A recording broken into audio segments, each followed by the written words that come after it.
I'm here thanks to my son, Ocean. 10 years ago, my wife and I were really surprised to find that our baby had Down syndrome. My wife's Japanese. When he was born, he had great APGAR scores.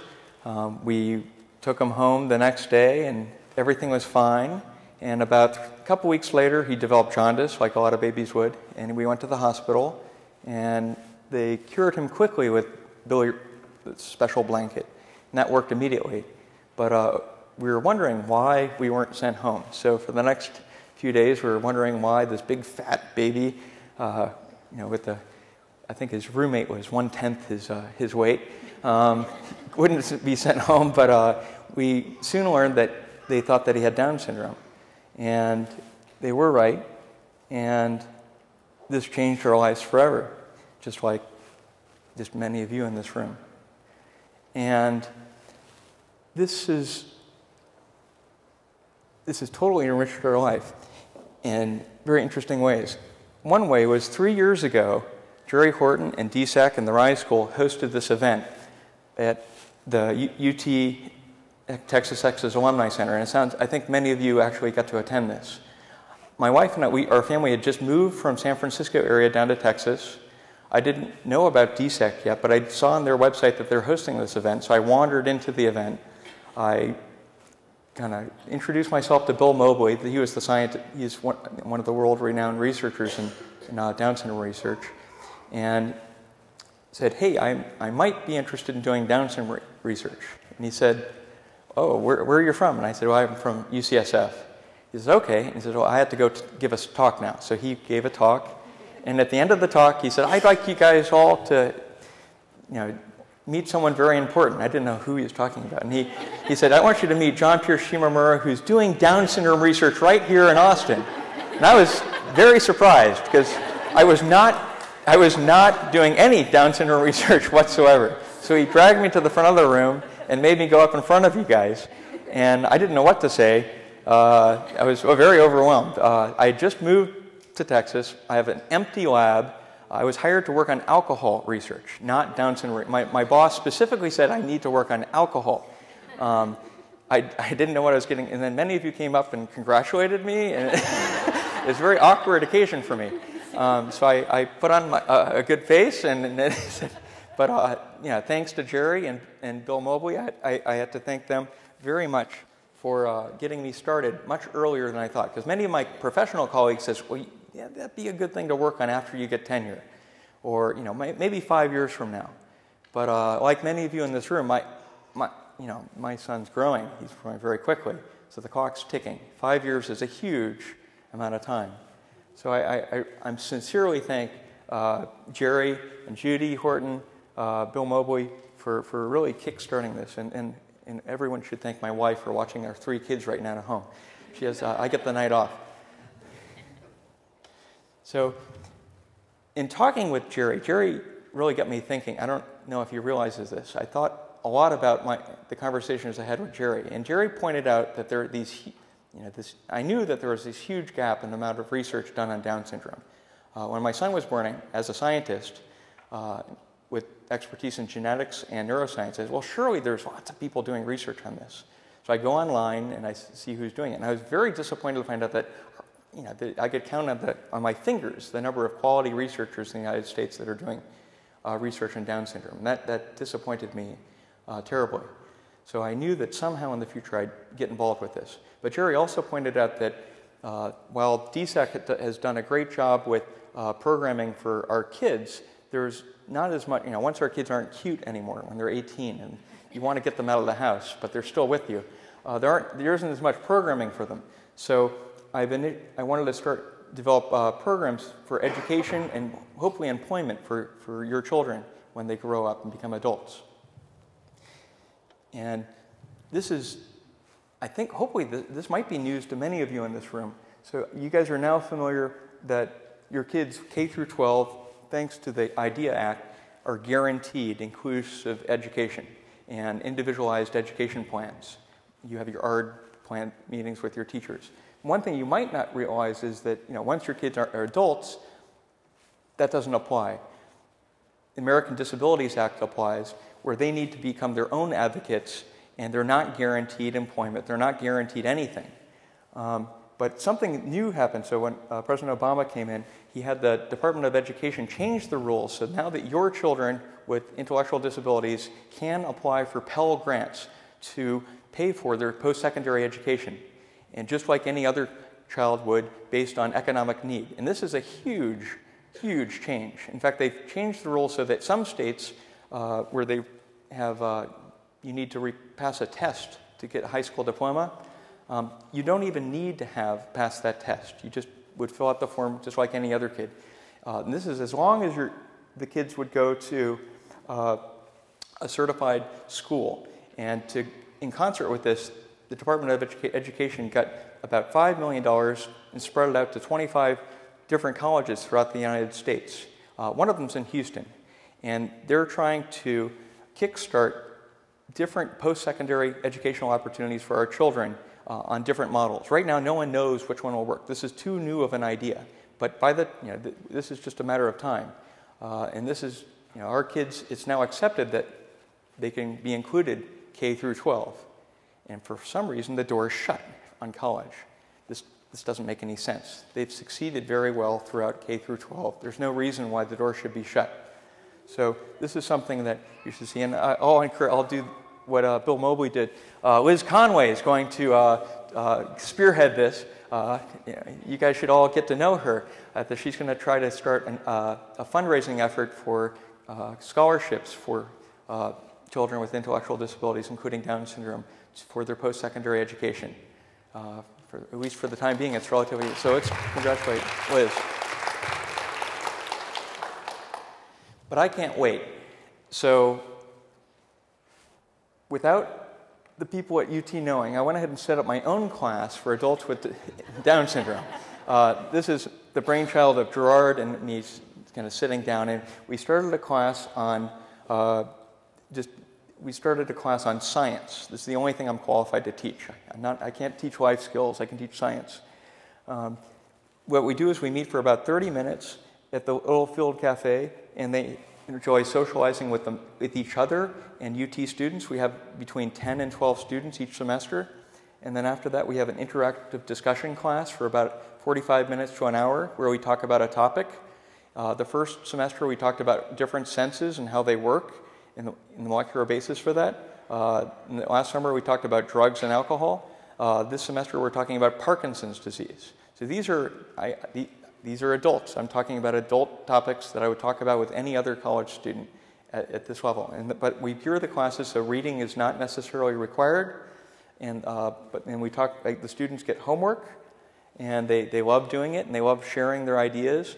And we have a reverse inclusion format, so we have about 5 UT students who participate to model appropriate college behavior.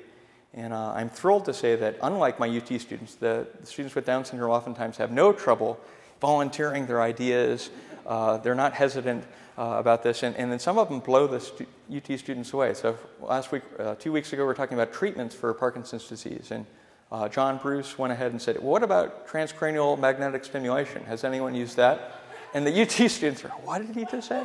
And he said, yeah, and then we started talking about how that's a treatment. So, I mean, many of these people are family members with Down syndrome have vast life experience way beyond what a typical college student would have, and they can share that, and the UT students benefit from this.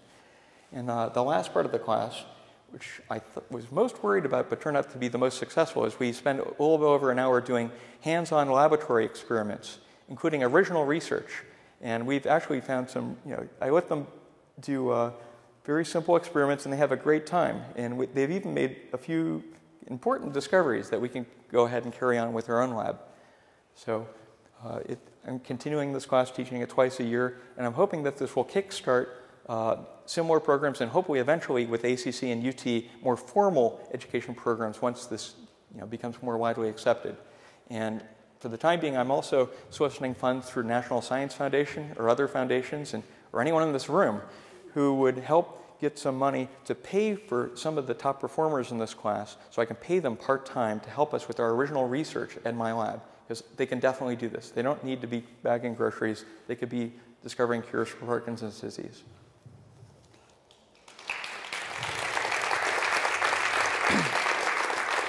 Okay, so the other mission I have as a dad is to think about the research. And when our child was born, probably like yours, you're handed a list of all the problems your kid might have. And no parent should be handed a list like this, because it's not all going to happen. So after being overwhelmed by this list, you realize that not all of them are huge problems. So brush field spots, our kids have cool-looking eyes, dry skin. Yeah, these aren't huge problems. And many of them are actually treatable. And some things they actually don't tell you about, like they'll have a lower incidence of solid tumors or even heart attack. So one thing I noticed as our son was growing is that he had some of these problems, but they were very treatable. So for instance, he had lower activity levels, and we realized that his thyroid levels, hormone levels, were lower. So he started taking thyroxine. And he made this huge improvement. It's just overnight improvement. So that hypothyroidism problem was solved. He also, through a routine blood test, we realized he had celiac disease. So we changed him to a wheat-free diet. That completely changed his behavioral problems, and he was able to sleep through the night for the first time in years. Very simple cure. And he did have some behavioral problems that became severe with certain teachers didn't know how to deal with it. Turned out that he had ADHD on top of Down syndrome, and it is treatable. It's being treated right now successfully with ADHD meds. And with each one of these very simple, non-controversial treatments, we could see these huge changes. And it just makes me wonder, what other 2 or 3 things are out there, that have been perhaps around for 50 years or more, that our kids could be treated with, that would make a significant step in their cognition and their ability to participate in a way that they want in normal classes and bring out their own abilities. So the thing that all of our kids have, one of our kids may have different problems, but all of our kids have hypotonia, intellectual disability, problems with motor coordination, and unfortunately, almost all of our kids they're predisposed to early onset Alzheimer's between the ages of 40 and 60. Now, these are problems all of our kids share, and this is where I think the research should be focused right now. Wouldn't it be wonderful if we could figure out medicines that would make a big step in any one of these problems? So what I'm going to share with you tonight is some of the exciting developments in Down syndrome research across the United States. And I don't have, things are changing very rapidly with even the limited number of researchers that are participating in this. So I'll share with you some of the key developments here. But the main idea with treatments for Down syndrome, one idea is to figure out what's going wrong in the brain of a person with Down syndrome and try to compensate for that general problem. And they'll relate to the research done by Alberto Costa and Craig Gardner. And then another idea is to try to figure out what genes are causing the problems with our children who have an extra 21st chromosome. There are about 226 or so genes on that chromosome. Right now, no one knows whether the problems are caused by just 4 genes, 40, or all of them. But it's unlikely to be all of them. So there are a number of researchers, including our lab, that are trying to figure out which genes are causing these problems. And once we identify them, we might be able to develop medicines that can target them and rectify the issue. So I'll start with Dr. Alberto Costa. Some of you might have read about him. He was featured this summer in the New York Times. Had a very beautiful picture of him and his daughter. He's one of the few researchers like me who got involved in this after his child was born. He's at the University of Colorado Denver School of Medicine. And I spoke with him on the phone, and both of us are really disappointed. There have been some medicine trials for people with Down syndrome, and most of the ideas are recycled ideas from Alzheimer's, using medicines that may have worked or didn't work on Alzheimer's disease, and then they try it out on our children. This isn't usually the best idea. So we're really now entering the first era of medicines that are specifically designed to treat Down syndrome. And this is what Alberto Costa has done. He's using a medicine called memantine that he found in a mouse model of Down syndrome. This is a mouse that has most of the extra genes that our children have. And this medicine, in a very short period, at least with the mouse model, was able to correct its learning ability for certain tasks. And he has initiated a first clinical trial specifically for Down syndrome, medicine for Down syndrome. He has 40 adults set up with this so far. It's very small, but I think it should be this fall that he can publish the results from this first study. But this is very exciting development, and it's exciting that people are taking the basic research and actually translating it to a clinical trial. Another researcher that's Can you ask a question? Can you talk to him about what the outcome has been? I don't know. In fact, so the other exciting things about these clinical trials, as opposed to those run in the past, they're double blind. So people don't know who's receiving a placebo, and people don't know, who's receiving. The families don't know, the doctors don't know, the researchers don't know. It's not going to be unblinded until the very end, and this will make it very rigorous. So if people think that things are going on, then they can really attribute it to the drug and not a placebo effect, and that's what we really need to know. Here's another researcher from Johns Hopkins School of Medicine, Roger Reeves. He's been a prominent researcher in this field for a very long time, and he's been doing some very exciting research. Some of the research that he's doing that's different than others is that he's working on the development of the brain. So for instance, in our children, and also mouse models with Down syndrome, this area in the back of the brain called the cerebellum is very small. So, and that partially explains why the back of your kid's head's a bit flatter or smaller than your other kids. Now, one of the interesting things he found just recently is that the mouse model of Down syndrome, when it's born, the size of this brain region is the same as a normal mouse. Okay? And what he discovered is that after you're born, after your baby's born, the brain continues to develop and grow more and more neurons and get bigger. What he found is for the Down syndrome mouses, this area does not get bigger. There's a problem with the cell's proliferation. They're not born at the right frequency, and it doesn't grow. And he studied this process in the last couple of years, and he's found a very simple medicine that can actually get that back to normal size in the Down syndrome mouse model. And it's phenomenal that he can find this one shot, this one medicine right after birth that can rectify that situation. It remains to be seen whether or not that's going to help children who are older, but the fact that he's found this process, that in the Down syndrome mouse there's a defect in cell birth and growth, this actually might generalize to how new neurons are born in our adult brains too. So he's investigating that right now and medical ways to treat this with medicine. He's also involved in, many of your kids might have cardiac problems. Down syndrome is the leading congenital cause of cardiac defects. Usually it's incomplete development. And he's trying to figure out, why is it that some kids don't have this problem, other kids do?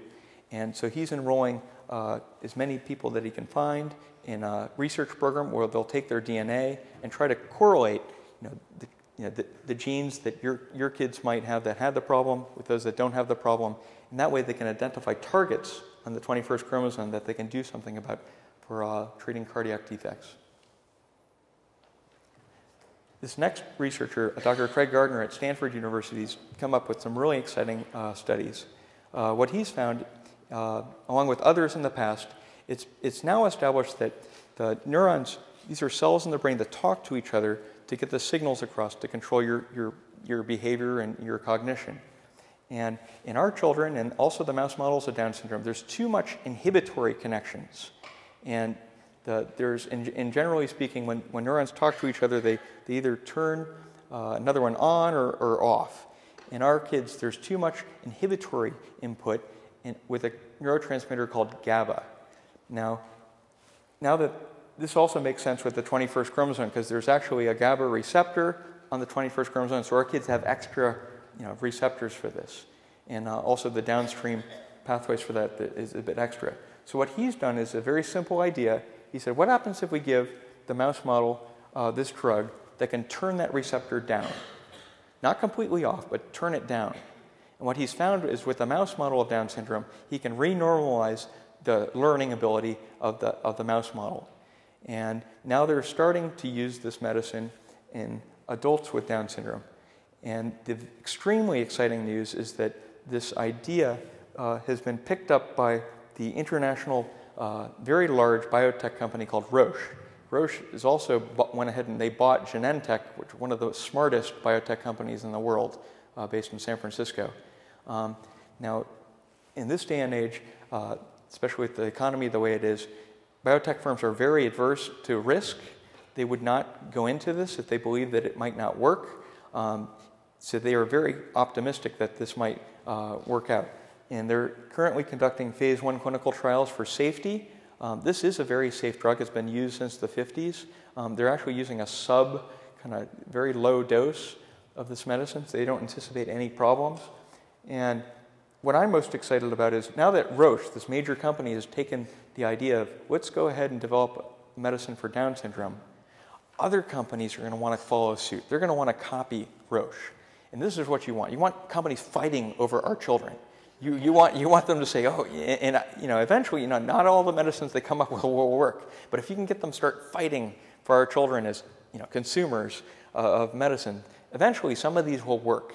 And at least the ideas that come out of these trials, which are very expensive to run, they take millions and millions of dollars, that is difficult to carry out. So for instance, Alberto Costa, he's doing this very small clinical trial. He doesn't have the resources that Roche has. So we should all applaud Roche for taking this on as the first drug ever taken up by a pharmaceutical company specifically for Down syndrome. And now I can go ahead and I can talk about stuff that I know more about. So after Bill Mobley forced me up to the front of the stage 3 years ago, I started recruiting graduate students in my own lab to conduct our own research on Down syndrome. And many people in my lab have helped out, but the work has primarily been conducted by Ashley Crisp and Allison Griffith right here. And for the past 3 years or so, we've been very fortunate to receive funds from the Down Syndrome Research Treatment Foundation and Research Down Syndrome. These are two foundations I'll talk about a little bit later, and we also secured grants from the Alzheimer's Association. So I'm a professor within the section of neurobiology at UT Austin, and I was trying to think about what major questions need addressing in Down syndrome research. And the two simplest questions is we have a list of these 200 or so genes on the 21st chromosome, but we don't know what they do yet. It'd be very helpful to know what they do before we kind of figure out which ones we need to target. But it's very difficult to study that number. 200 is a large number to keep track of. Another problem is we don't know which genes cause problems in the nervous system or muscle when we give one extra copy, when they're overexpressed.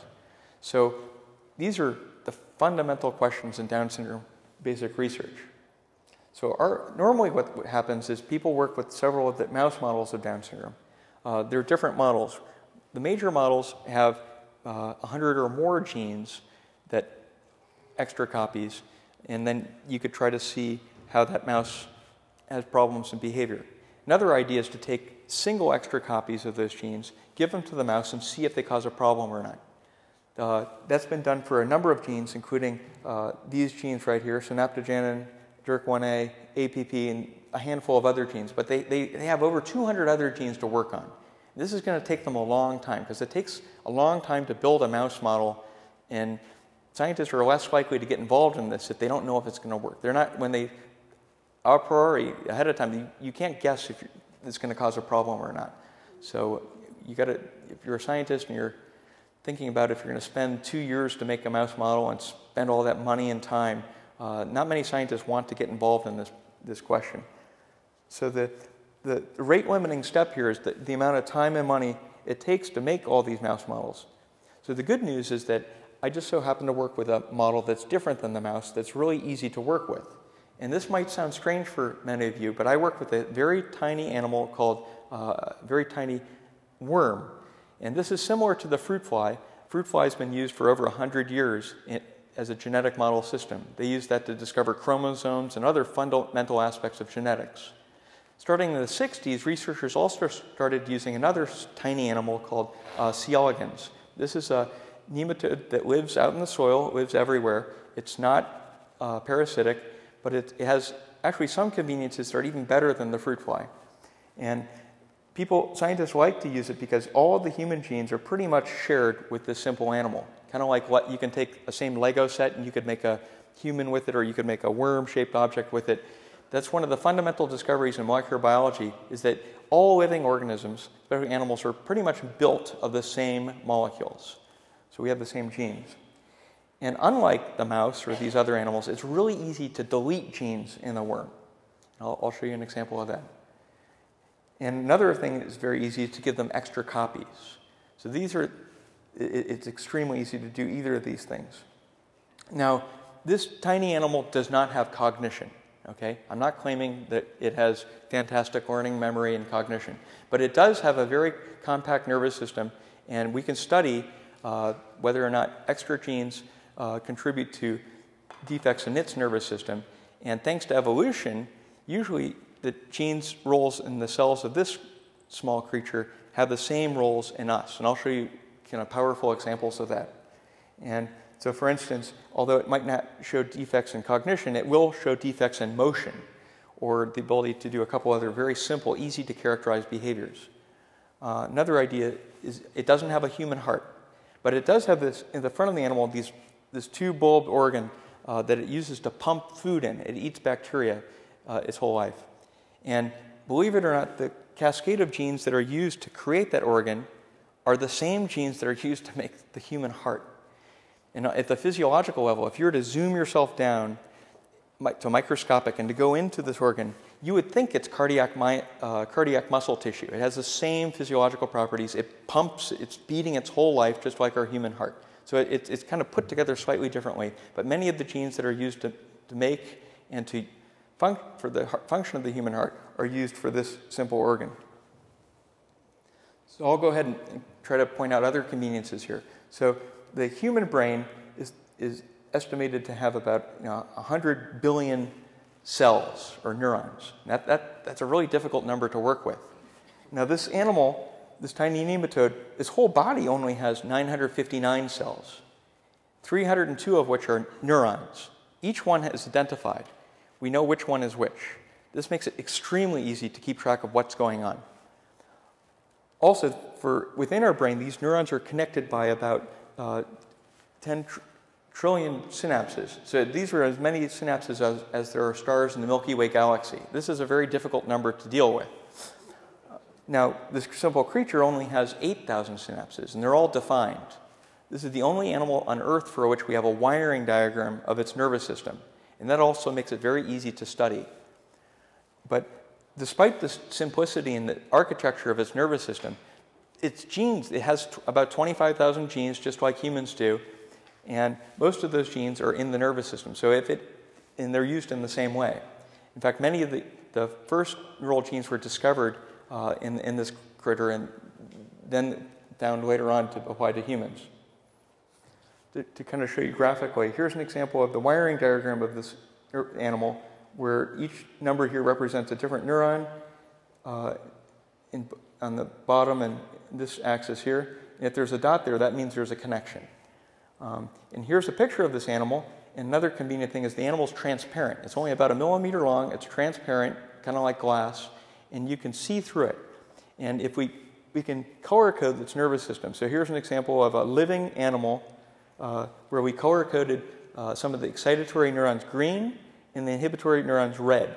And this is in a living, behaving animal. So if you want to study neural dysfunction, you can just look at this and see if the neurons are shaped differently or moving differently during development.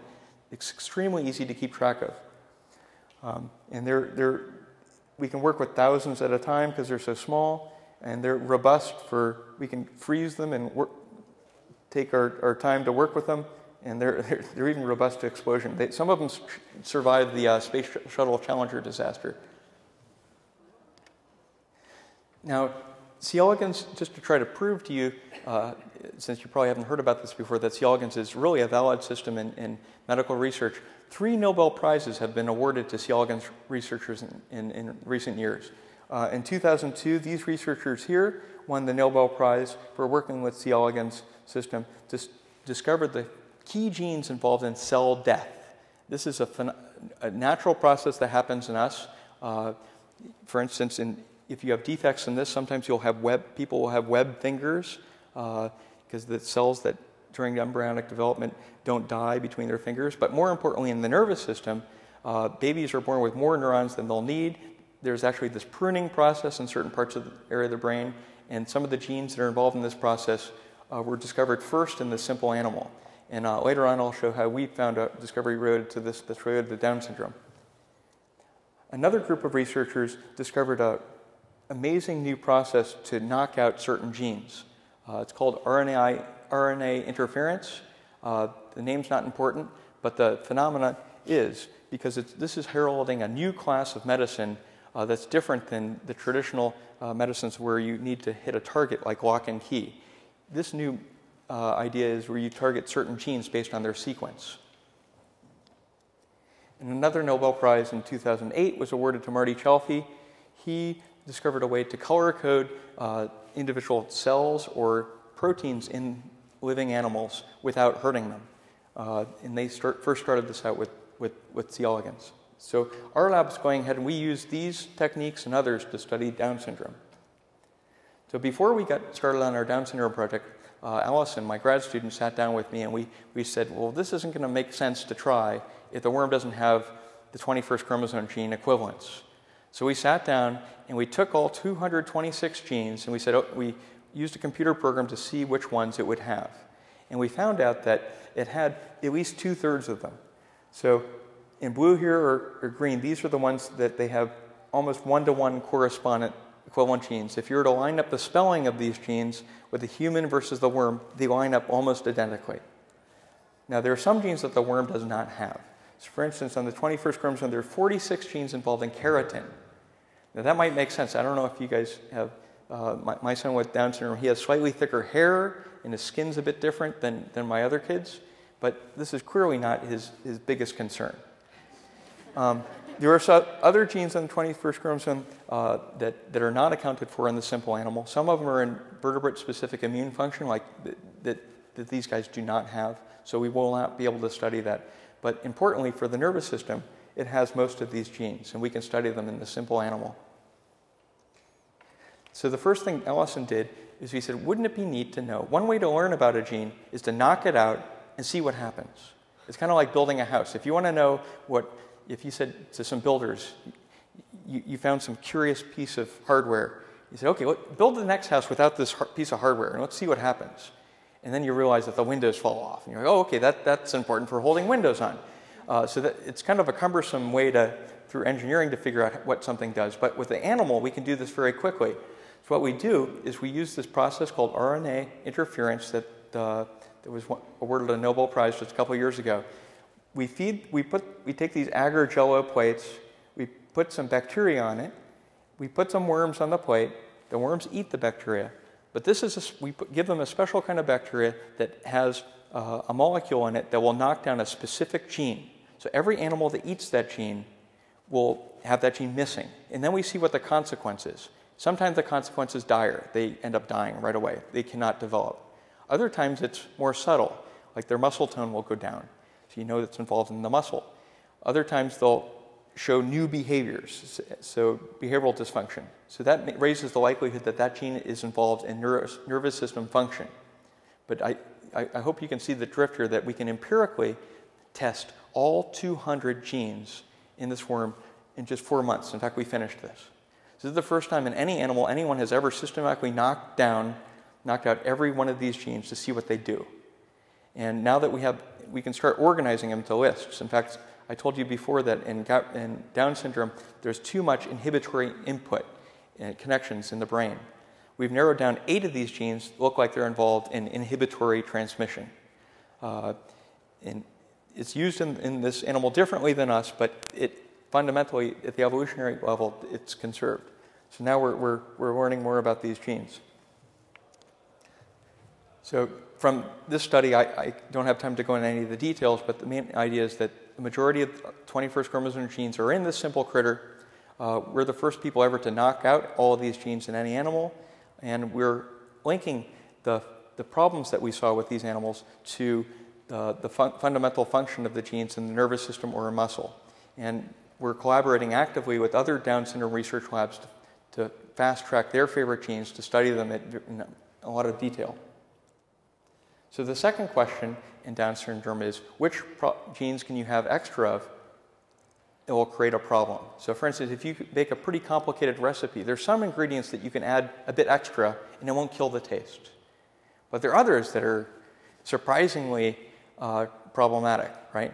Unfortunately, as scientists, there's no easy way, believe it or not, to look at that list of 200 genes and know which ones are causing problems. And the mouse researchers have slowly gone about this, trying to give extra copies, but it's just not going to be feasible to do that in our kids' lifespan.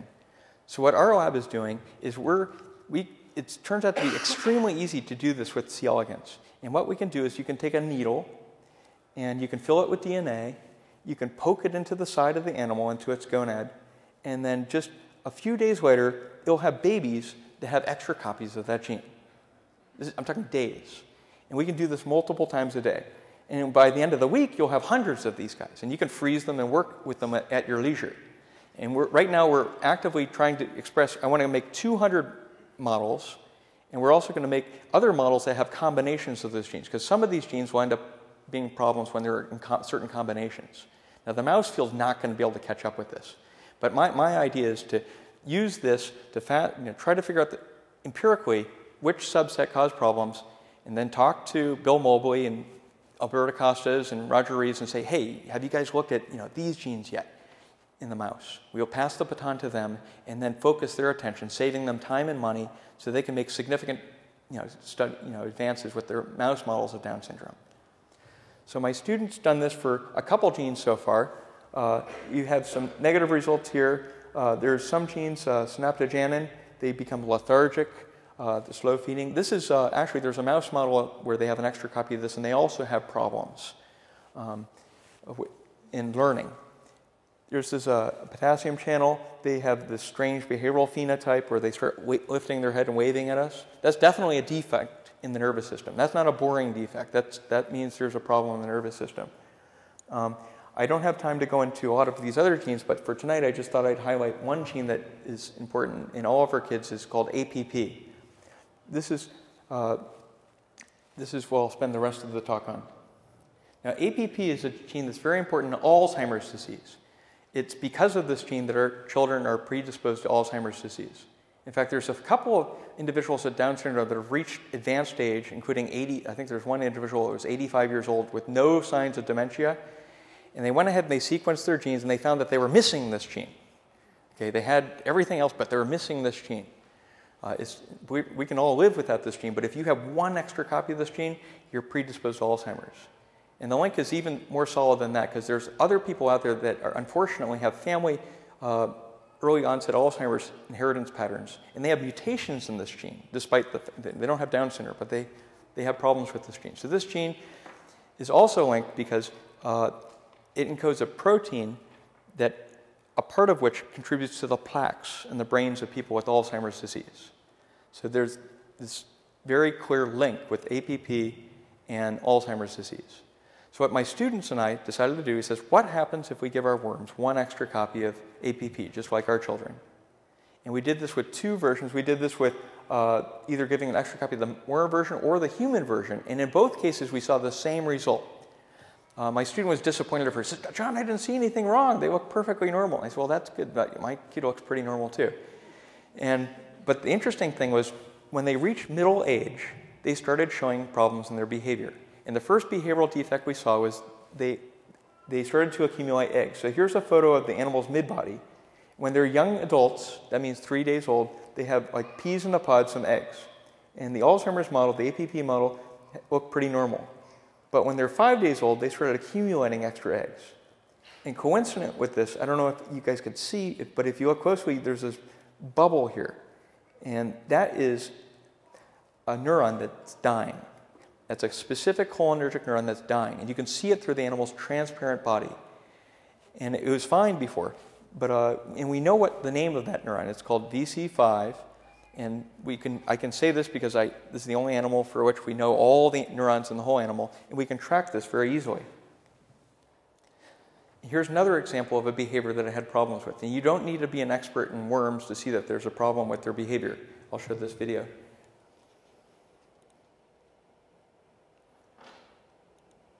It's going to take a teeny bit to start. So normal worms swim back and forth with a simple C-like thrashing. Now the Alzheimer's worm, you can see there's a problem. It's slower, and it has this kind of kink here at the mid-body, kind of like this hinge, right? And that's exactly where that neuron that's dying innervates. So it makes perfect sense that it has a problem right there. And in fact, we were able to use a laser, and in normal worms, use a laser and kill that neuron and one other, and copy the same behavioral defect. And what Ashley, my grad student, found was that even though we're giving the worm an extra copy of this APP gene throughout its whole nervous system, just like our children, there ended up being a subset of its cholinergic neurons that are dying. And that's exactly what happens in human Alzheimer's disease. In human Alzheimer's disease, there's this progressive pattern of degeneration, starting with neurons that are important for memory, right? And then over the next 10 years, it starts spreading throughout other neurons. It's a huge mystery to researchers why it starts there and progresses. No one knows, because the APP gene is supposed to be everywhere. But the good news is we're able to capture that phenomenon here with our simple model. Very simple, because in humans it takes 40 to 60 years to develop. In mice it takes about 2 years to develop. Here it takes 5 days. So we can ask all sorts of hypotheses and move extremely rapidly to try to study how this works. Here's another animal that she created. She made an Alzheimer's model where she color-coded the neurons green. They're white right here, but they're green, so she can just look through them and see them very easily. And when normal worms, you can see that the neurons VC4 and 5 are alive, even in middle age. But for the Alzheimer's models, they die, usually by middle age. So now that we have this model, where we have an Alzheimer's model where neurons are dying, we can ask, how can we stop the neurons from dying? And we've taken some intelligent guesses with both altering the worm's genetics and also trying different drugs on the worm. And we can try dozens at a time because they don't take up that much room. And it only takes 5 days to figure this out. And what we discovered that their death requires that programmed cell death pathway that's conserved, that humans have too. And if we block that, we can stop the neurons from dying. In fact, interestingly, we can stop the neurons from dying even if this APP accumulates in those neurons. So this is a photo of the same animal. These are the green neurons here. With each arrow represents a different neuron. You can see the APP accumulating in those neurons of these little red dots here. And then if we merge them, they're definitely the same neurons. And we've tried out both genetic approaches and some pharmacological approaches. And the exciting news is that we found that some of the medicines that called Dimebon and P7C3 appear to stop the neurons from dying, and they appear to be doing this by stopping entry into the programmed cell death pathway. And this is, Dimebon is one of the most promising medicines out there for human Alzheimer's right now. Didn't do so great on phase 3 clinical trials, but it did fantastic on the first 2. And but no one knows what the target of this drug is inside the animal or inside our nervous system. But we can use the simple animal to figure out what the target is and then optimize that. We've also moved on to try some other drugs, and we found another subset that can stop the neurons from dying that interfere with certain parts of the serotonergic signaling. And one of these is being used in humans right now. And this is not a Down syndrome trial. This is an Alzheimer's trial. And our lab is now in a very good position to find out whether or not any of the drugs that fail phase 3 clinical trials might actually not do so great for the general Alzheimer's population, but do better for the Down syndrome population. Most people with Alzheimer's disease in the population have problems with another gene called tau. our children have a problem with a gene called APP. So there might be some subsets of Alzheimer's drugs that work well for the general population because they work downstream of, they stop whatever the bad things that tau is doing. But there might be another subset of drugs that stop what APP is doing. And we can hopefully identify those and signal to our Down syndrome researcher friends and Alzheimer's researcher friends to follow that up with the mouse models. Now that we have proof of principle that we can use human drugs on our very simple Ware model of Down syndrome-specific Alzheimer's disease, we were very fortunate to win a grant from National Institute of Health from the director for transformative research. And this is actually really big news because new professors who are working on a new topic aren't supposed to win these things. But this is really the fastest model of Alzheimer's out there in the world right now. And we have proof of principle that we already can use human drugs on it. So now we're going to try to find new drugs out there. I'm collaborating with Dr. Adela Ben-Yakur in the School of Mechanical Engineering at UT. And she's been able to develop a machine that we can take the worms and put them in these plastic wells where we can test 1 million drugs. And we can grow them up in different drugs, and she can use this fancy machine to suck them up and then scan them like you would scan your groceries with a laser. And now the worm neurons here we've made them to be green. If we see 6 green blips, that means they survived. If we only see a couple, that means they died. It's very straightforward. This will be all automated, so we should be able to figure out of 1 million different drugs, which subset can help this model, and pass that information on to our friends who work with Down syndrome. And surely some of those will be useful. And just because of the speed and the number that we can test, no drug trial has ever been this big before. So this is exciting that we're doing it, and it's exciting. I feel really proud that it's Down syndrome research, and it's $3 million.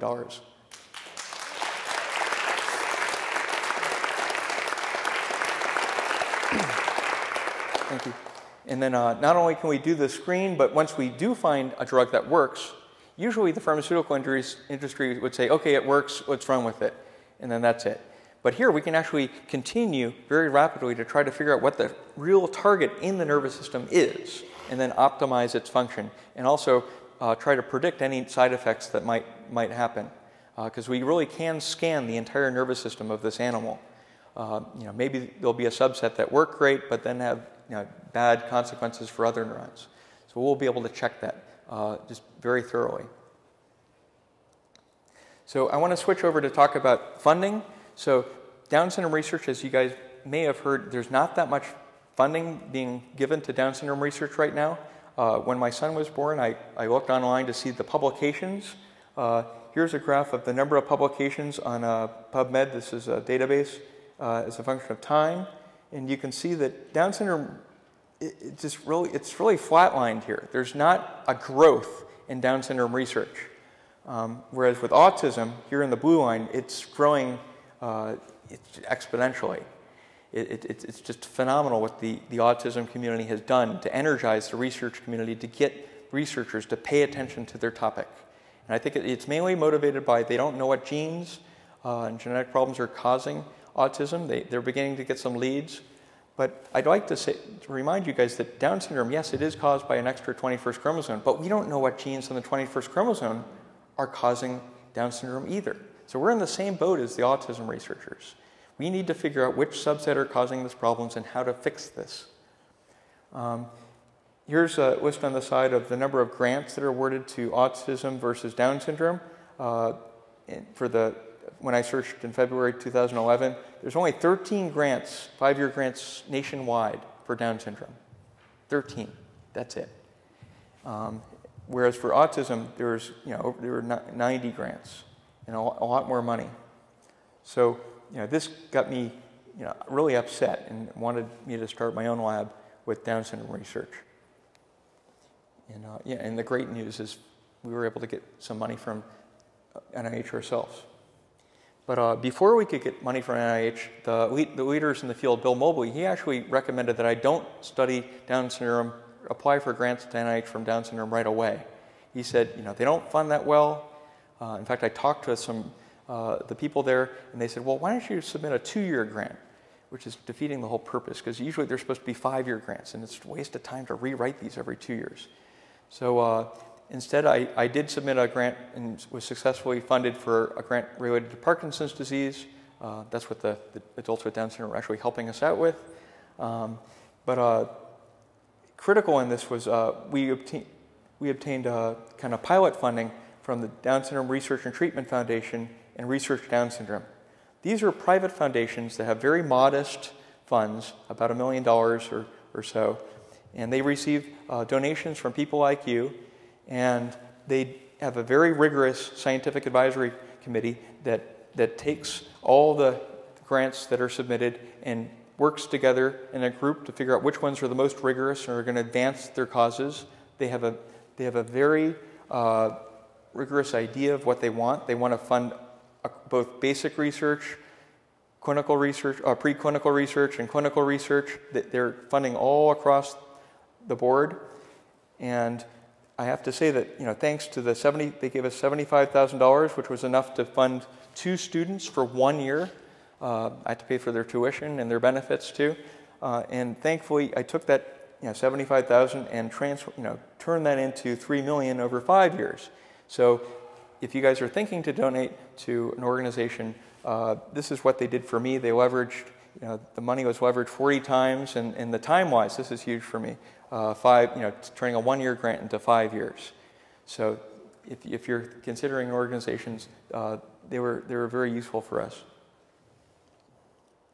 And again, for fundraising, you guys have probably seen people in the media clamor for funds for autism research.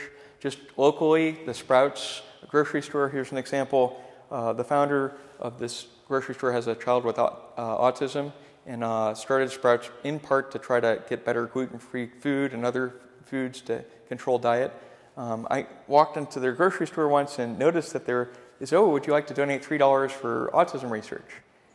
And I said, what do you mean? And then they said, see, and they pointed up to the top, and all these small pieces of paper were accumulated, and that means that many people, just a couple weeks, donated $3 each to autism research. And in a 2-week period, nationwide, they were able to get $160,000, and this is just from $3 each. This isn't big bucks. So I would ask you to think about the Down syndrome community here has worked very hard since the 1960s to change the minds of people in the nation to accept our children into schools and other programs. And we may have done that kind of partially at the problem saying, neglecting the need for medical research on Down syndrome. And if we work together to leverage our resources and connections, we might be able to make a much bigger difference, because when new researchers are starting out like me and they're looking where the funds are, if I look at NIH and I see that they're soliciting, they have 10 new grants for autism and nothing for Down syndrome, I would, of course, so I would start autism research. So you want the field of Down syndrome research to be filled with newcomers, not just the Roger Reeves, not just the Bill Mobleys. You want an active, vibrant, young community that's going to sustain this. So I just, again, want to thank my lab and my son Ocean for inspiring me to do this, and thank all of you for kickstarting me to start Down syndrome research much earlier than I ever would have thought to. So thank you for your attention.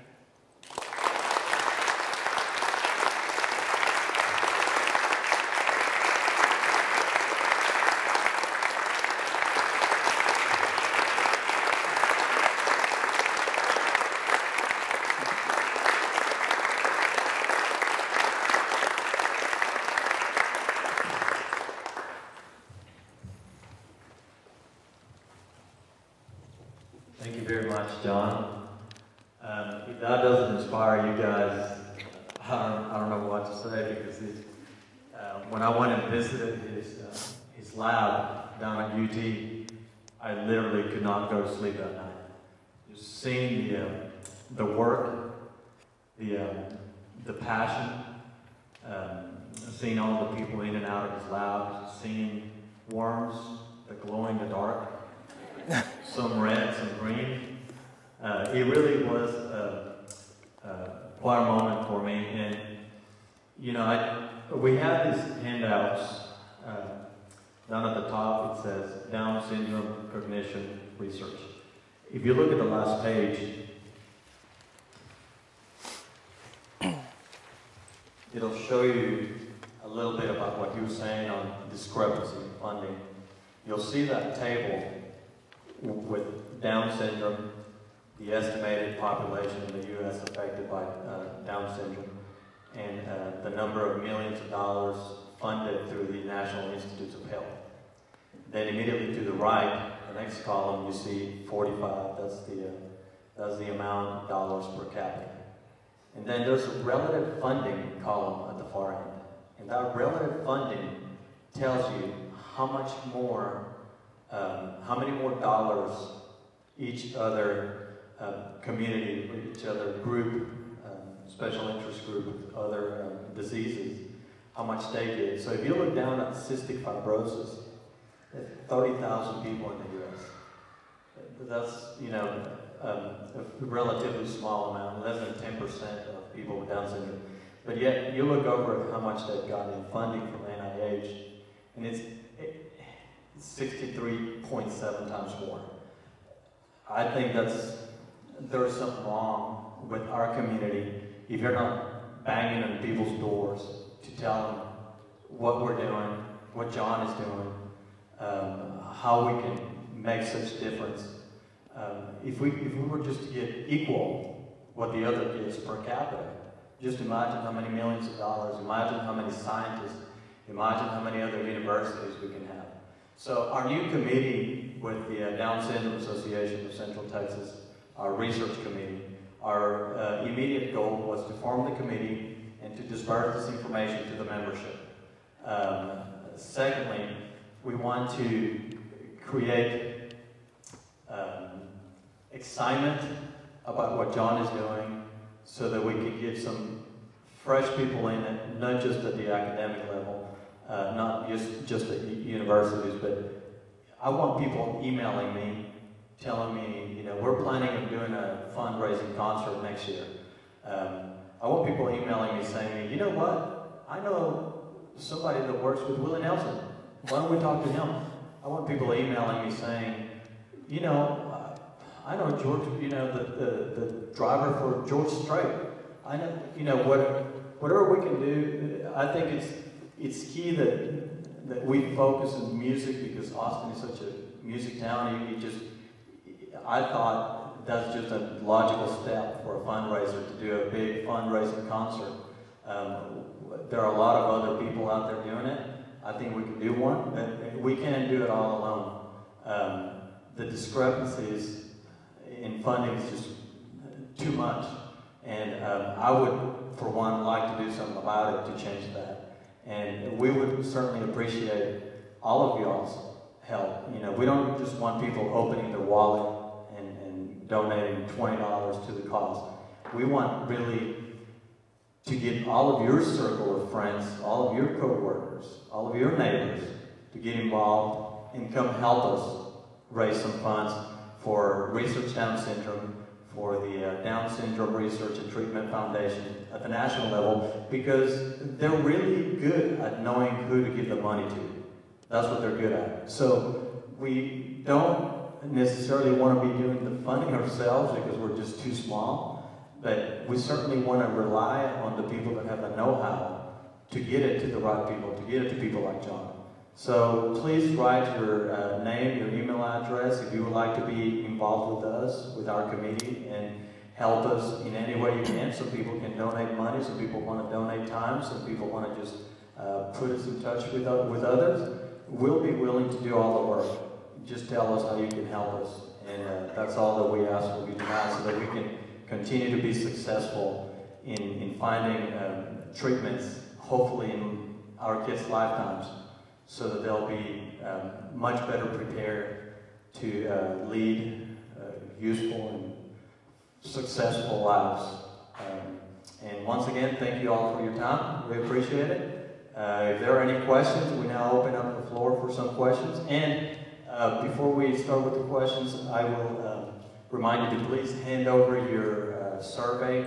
Melissa will be standing outside, so just hand over your survey to her. Thanks. Yes. What can we do to address the National Institutes of Health? I mean, you're saying they're putting out grants saying, here's what we're going to fund. I mean, I know that there was something happened on Tuesday. There was some effort in D.C., got an NDSS alert or something. It seems like that's the other part. We should fundraise and work on that. We also need to lobby and make changes. I mean, I know something about my administration. Maybe some other people here do too. We need to talk to the people we know. We need to see how we can get in and talk to them. I mean, she's totally right. So, I mean, even if you don't have any money whatsoever, try to become more aware of what the Down Syndrome Caucus is doing. It's a group of politicians in Congress that are trying to kind of put leverage on NIH to start funding Down syndrome research more. When I became a professor at UT, I was totally naive until then about how the funding process works. We get emails once a week from NIH about what they want to fund, and if I were to show you the list, you'd be shocked.